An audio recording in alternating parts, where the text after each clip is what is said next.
Hello, everyone. I am the Duchess, and today we have a very good show for you and an outstanding segment speaker. His name is Bradley Angel, and he's the executive director and co founder of Green Action for Health and Environmental Justice.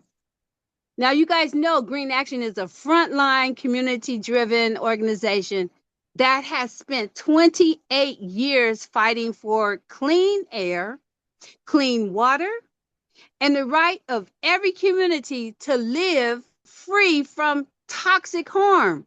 So, at this time, it's an honor to welcome someone whose life work continues to protect and uplift communities that have been ignored for far too long. So, everyone, give me a virtual hands up and clap for the one and only Bradley Angel as we welcome him to Power Up for Justice. Well, thank you, Shalitha, aka the Duchess, and hi everybody, and welcome to the very first segment of Power Up for Justice. And Power Up for Justice is based on a concept of know your history, know the rich history of struggle and victories in the environmental justice. Know your history and go out and make your own history, because we have a lot of justice to fight for and win. Today's segment is about one of the most under the radar, least known, and one of the most urgent environmental justice injustice situations in the entire United States.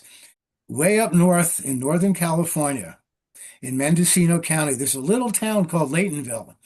And in Laytonville, California, decades ago, the county of Mendocino, which is a beautiful area, except for what you're going to learn about today, Mendocino County wanted to build and did build some garbage dumps. And when they said, where should we put these garbage dumps? Let's see. Did they put it away from people? No. Did they put it next to a more upscale white community? Of course not. They put it on a hill. These two dumps on a hill overlooking the impoverished Cahto Tribe Rancheria, a small native indigenous community. And not only were these dumps built there, garbage was dumped there for years. Toxic waste was illegally dumped and burned there as the government looked the other way. And as a result, what we see in Laytonville today, as we've seen for decades, from my experience, one of the highest rates of premature death and cancer and other rare illnesses that I've ever come across. And I've been at Cancer Alley. I've been in Bayview Hunters Point. I've been in other communities that are more well known. But today we're going to share this horrible situation in Laytonville, which I hope opens your eyes and is a call to action. So with that, let me turn this over to Green Action's field reporter for our Power Up for Justice, Keely Joe. She's a comrade in Green Action for Health and Environmental Justice. And let's take it from there and share the information about the situation in Laytonville. Thanks, Bradley. Hi, everyone. My name's Keely. I'm Green Action's field reporter. And in February 2026, we sat down with Peggy Hoaglin of Laytonville, California, to learn more about the Laytonville landfills, which are located just outside of her community. If you would like to see the full interview, please look down below in the description for links to the full video. Thanks. Peggy, I am so excited to talk to you today and to get to hear more about your story. How about we start off by you telling us a little bit about yourself and your background?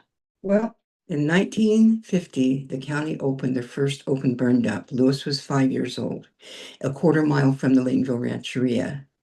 And in 1968, because of very unsanitary conditions, which it was, we all used it, had bought in 34 acres right up against the Laytonville Rancheria. So this is where they moved their dump. So for the next 24 years, they actually burned everything up there, and a lot of illegal things was put there. But if you take into consideration that first dump, when you pull up there and you see tires, stoves, cars, refrigerators, batteries, everything. And I realized in 1950, they didn't realize what they were doing. It doesn't make it any less toxic. So when you burn this stuff, now wherever the ashes lands is now contaminated. So the community got the first part of it, and the rancheria got the last 24 years of it. So you look at 42 years, the whole community was dumped and burned on. Now you're looking at 75 years or so that the leachate has been draining out into the groundwater, which makes it even worse. So in 1993, I had been complaining about the dump. I said, when you burn it, I get a sore throat and flu-like symptoms. This cannot be healthy. But of course, no one listened to me.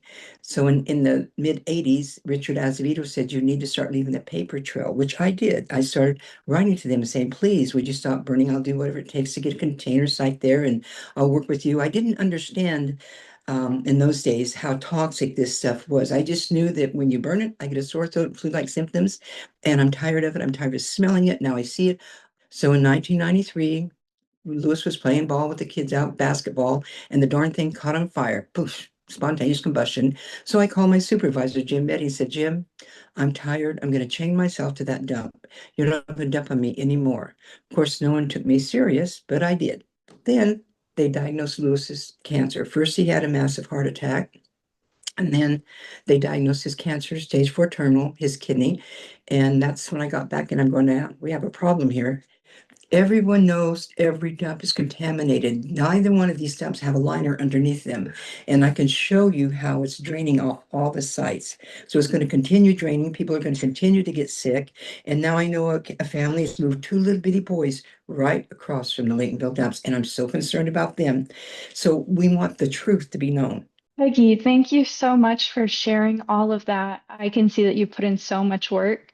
I think that's amazing that you're doing this for yourself, for your community, for future generations.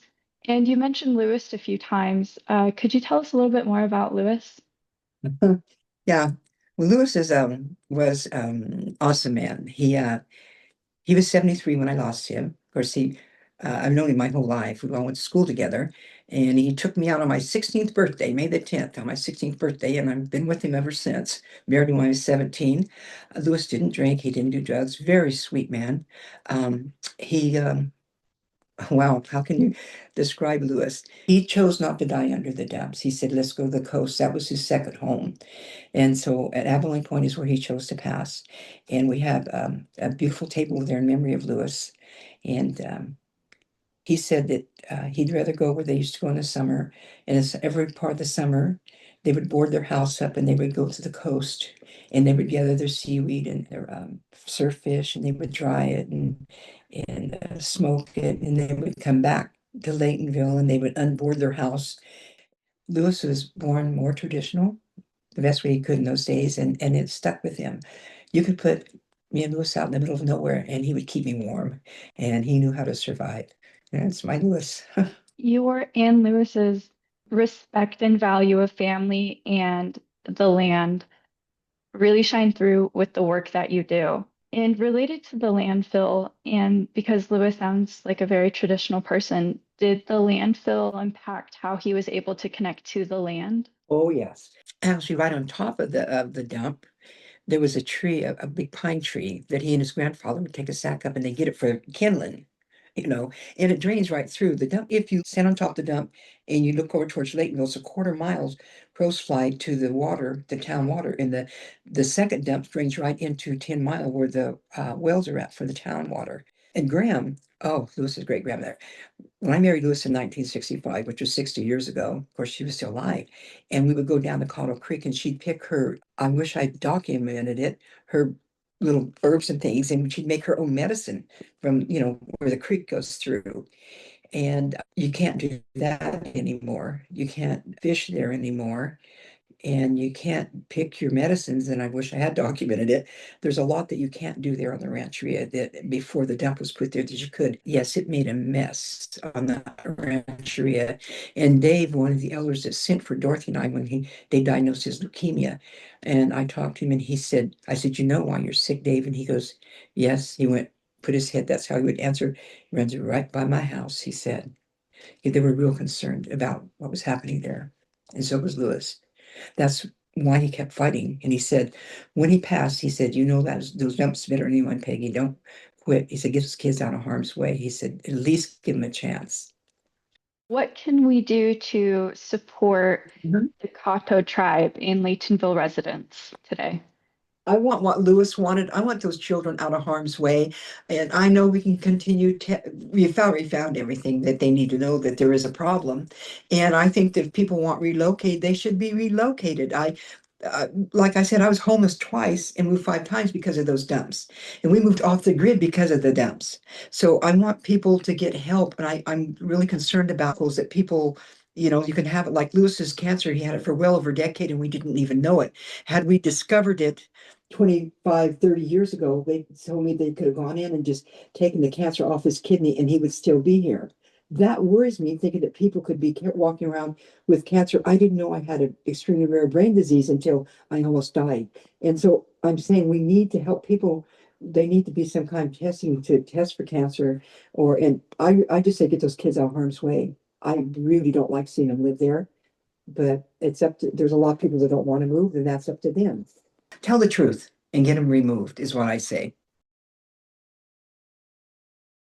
Hi, my name is Louis Hogan. I'm chairperson of the Wailaki Tribe, and I live on the Laytonville Rancheria, and I have stage 4 terminal cancer, and it's caused from the runoff on the dump, on the Laytonville dump.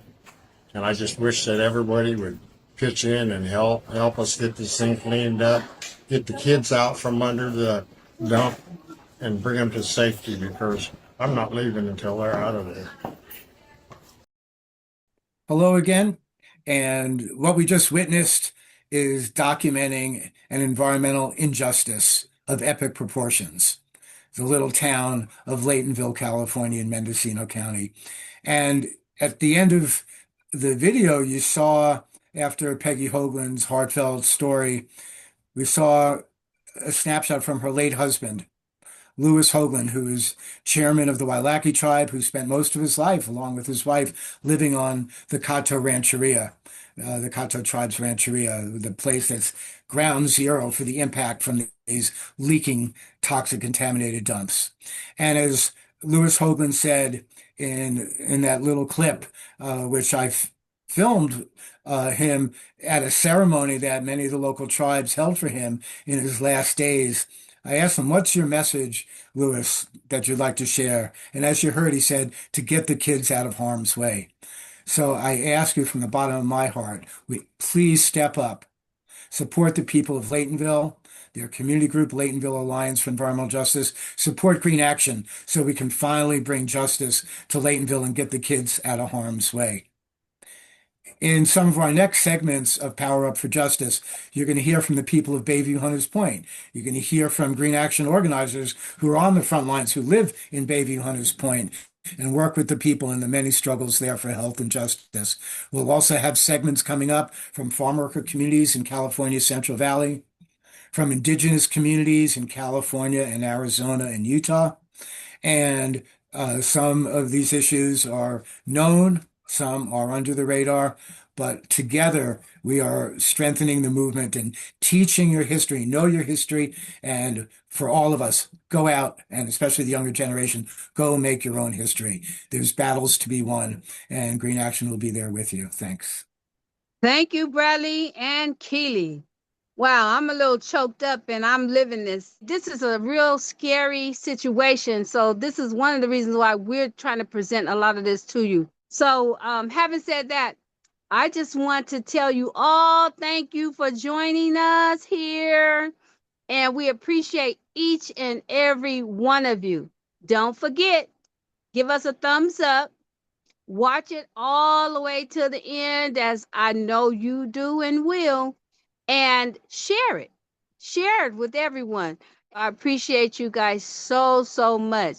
And having said that, I want to say I will see you guys next time.